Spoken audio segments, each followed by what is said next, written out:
ini hadir di Panti Asuhan Roslin. Di samping saya adalah Ibu Peggy. Ibu Peggy adalah istri dari Pak Budi, Bu.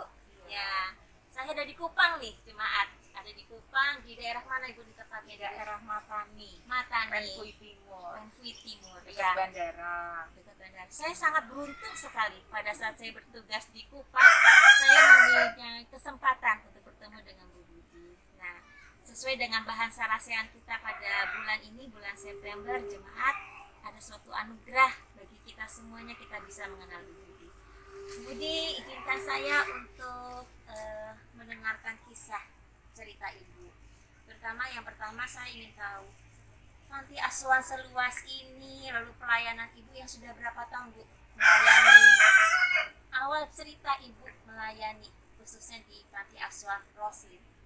Sudah 23 tahun. 23 tahun ya. 23 tahun. Di mana anak yang pertama kami asuh juga sudah umur 23 tahun. Pertama kali diasuh, ceritanya gimana sih Bu? Pertama kali Ibu punya pelayanan ini? Pertama kami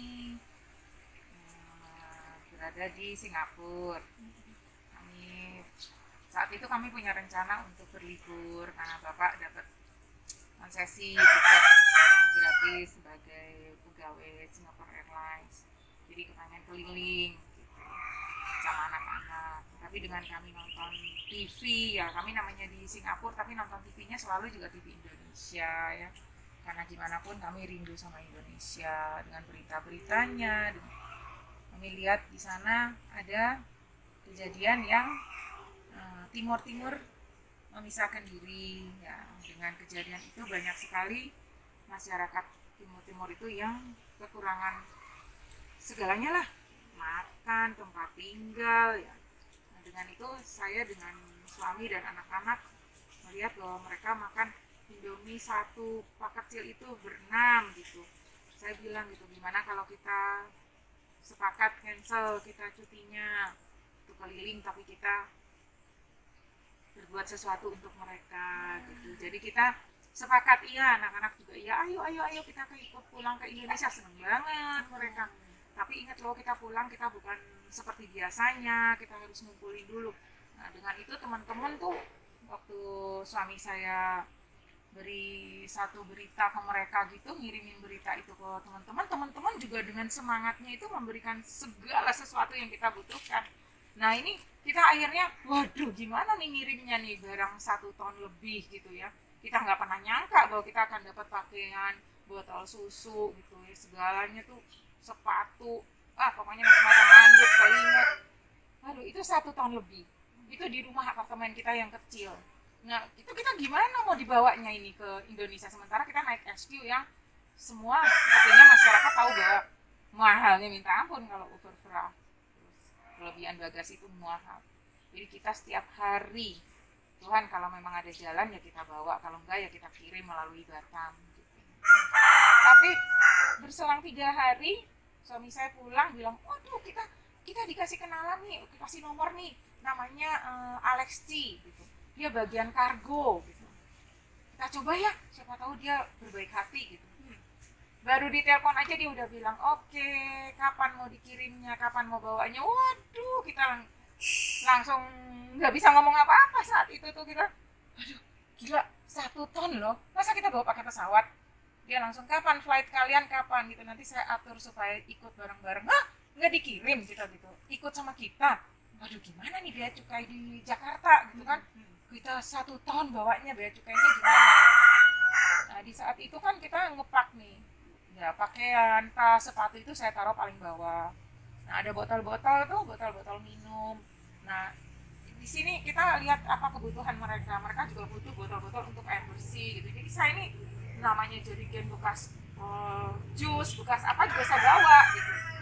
Taruh paling atas di tas-tasnya. Itu tas garis-garis yang dulu plastik tuh yang gede-gede tuh. Itu kita ngapaknya di situ. Itu saya taruh plastik-plastik botol-botol itu di atas, sepatu-sepatu di atas gitu. Jadi pas bea cukai di Jakarta buka juga pasti dia kan ngeliatnya ini semua barang bekas gitu. Mau kemana gitu, mau dibawa kemana gitu. Kita bilang kita lagi mau menuju tim-tim perbatasan gitu. Pas sampai Jakarta udah aman. Bea cukai juga nggak ada masalah. Di situ kita lihat bahwa gila ya, kalau kita punya niat melakukan sesuatu itu kita nggak usah takut gitu loh. Kan waktu saat itu kita belum pernah, jadi kita ini ketakutan terus tiap hari. Gimana, bisa lolos nggak nih, bisa bawa nggak nih. Akhirnya sampai Jakarta lolos, taruh di rumah Jakarta.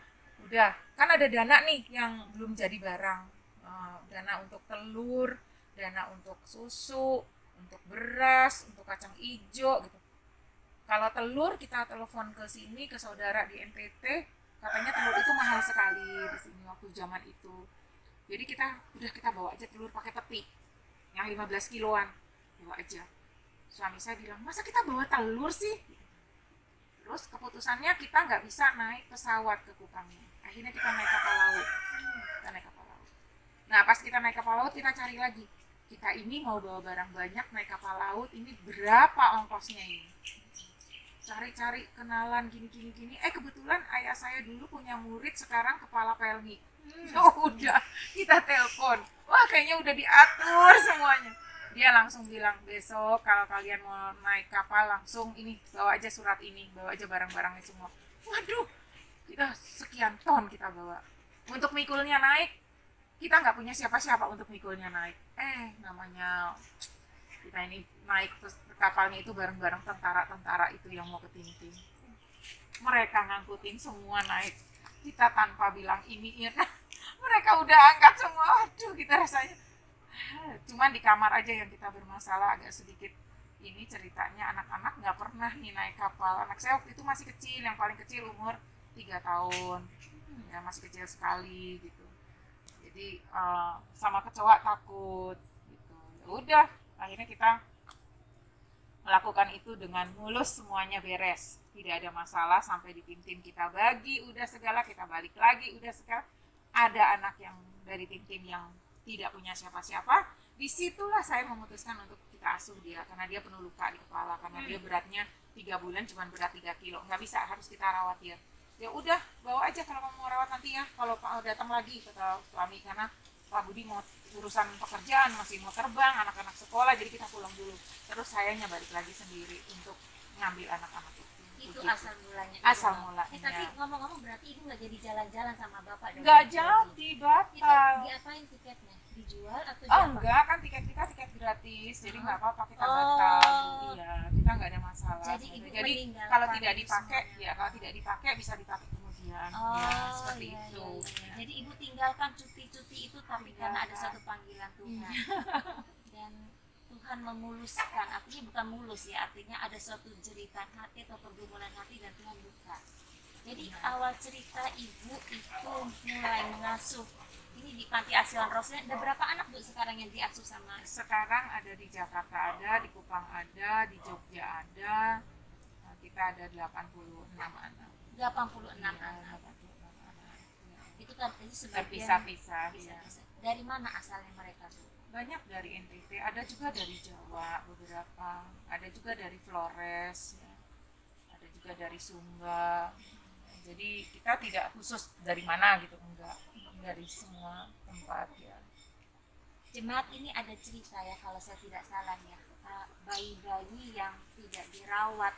Bahkan tadi saya sore ketemu sama ibu baru saja mengambil bayi yang baru lahir. 2 jam masih penuh dengan darah di kepalanya, tidak ada yang merawat, ditinggalkan oleh orang tuanya, ibu ambil. Ya, itu di klinik ya. Yang dulu juga begitu. Yang mulai dari itu ya. Iya, mulai dari itu. Banyak juga yang datang habis TKW, ya, bilangnya nitip, nanti balik lagi nggak balik, ya seperti itu. Cuman kita di sini punya prinsip adalah kita nggak mau tahu mereka itu asal usulnya dari mana. Yang jelas kita punya niat untuk membesarkan mereka dengan baik, sehingga mereka juga bisa menikmati apa yang dijanjikan Tuhan selama ini. Yang banyak orang-orang yang sekarang ini serba ketakutan, apalagi dengan masa COVID seperti ini ya. Kadang-kadang yang satu tidak mau lagi berbuat kebaikan untuk yang lain karena merasa berkekurangan nantinya. Kalau pesan saya adalah jangan merasa takut dalam hal ini. Berbagi kasih itu indah akhirnya, gitu. Tidak ada yang tidak indah. semua itu indah. Saya juga tidak pernah nyangka bahwa semua yang saya dapat ini di luar daripada dugaan saya. Saya tidak pernah berpikir bahwa kalau saya berbuat ini Tuhan akan memberikan saya ini gitu. Itu tidak pernah ada di pikiran saya. Saking semangatnya saya ingin berbuat sesuatu kebaikan, sehingga Tuhan memberikan itu juga tidak ada batasnya. Sampai-sampai saya sendiri tidak mampu untuk berbuat lebih untuk Tuhan. Kadang-kadang saya ingin sekali melihat muka, rupa, sehingga saya bisa berterima kasih bahwa kenapa saya dimampukan dengan umur saya yang sudah 61 ini, saya masih dimampukan untuk merawat seorang bayi yang mana harus bangun setiap malam. Bayi itu ngikut saya ke kampung-kampung, kemana aja gitu dia ngikut, tapi kok saya diberi kemampuan gitu. Itu saja saya sudah bersyukur. Saya tidak memohon bahwa Tuhan harus memberikan saya lebih, tapi dengan kemampuan saya saja saya sudah bersyukur gitu. Berterima kasih sekali gitu, betapa indahnya saya masih bisa bekerja untuk pekerjaan mulia seperti ini begitu. Seperti itu. Jadi untuk teman-teman, jangan ada rasa takut berbagi. Dengan berbagi kita akan mendapatkan segala yang sebetulnya belum ada juga di kepalanya, kita udah diberi sama Tuhan. Belum terpikir, maksud saya, oleh kita udah disodorkan oleh Tuhan. Jadi Tuhan kita itu luar biasa. Satu pesan saya adalah percaya, yakin, lakukan. Semua itu akan indah adanya. Itu aja. Ya, jemaat, bayi yang tadi saya ceritakan ini, saya tahu Ibu Peggy orangnya sangat mudah sekali terharu ya Bu ya. Betapa tidak ini halaman ini ada sekitar 1 hektar, 10.000 meter. 1 hektar Bapak Ibu. Ini adalah, lalu di belakang sana ada susu, tumpukan karton susu. Ya, itu adalah sumbangan ya Bu Peggy ya. Sumbangan dari pabrik. Sumbangan dari pabrik. Nah, jadi jemaat sekalian, Rafael, bayi yang tadi diceritakan oleh Bu Peggy, Rafael yang tadi saya juga ketemu, bayi mungil yang diceritakan oleh Bu Peggy itu ikut bersama Ibu Peggy dari satu desa ke desa yang lainnya. Dari setiap rumah pembagian 10.600 rumah. Iya. Luar biasa sekali pelayanan yang dilakukan oleh Ibu Peggy. Sebelum wawancara ini saya mendengarkan cerita dari Bu Peggy dan sangat luar biasa. Bagaimana mungkin seorang ibu yang berusia 61 tahun seperti ini memiliki semangat. Dan Bu Peggy bukanlah orang sembarangan, tapi ibu meninggalkan semuanya.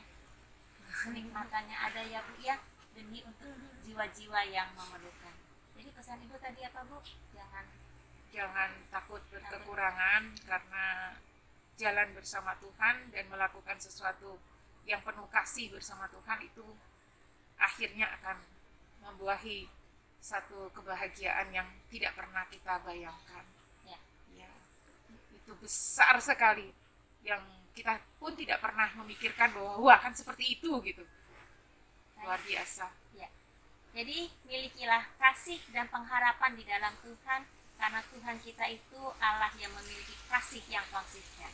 Tuhan memberkati. Ada nangka Bapak Ibu akan nangka dari pohon Ibu, ini merupakan bagian yang akan kami nikmati. Sampai jumpa lagi. Saya dan Ibu Peggy sangat bersyukur sekali untuk pertemuan yang indah pada hari ini. Tuhan memberkati.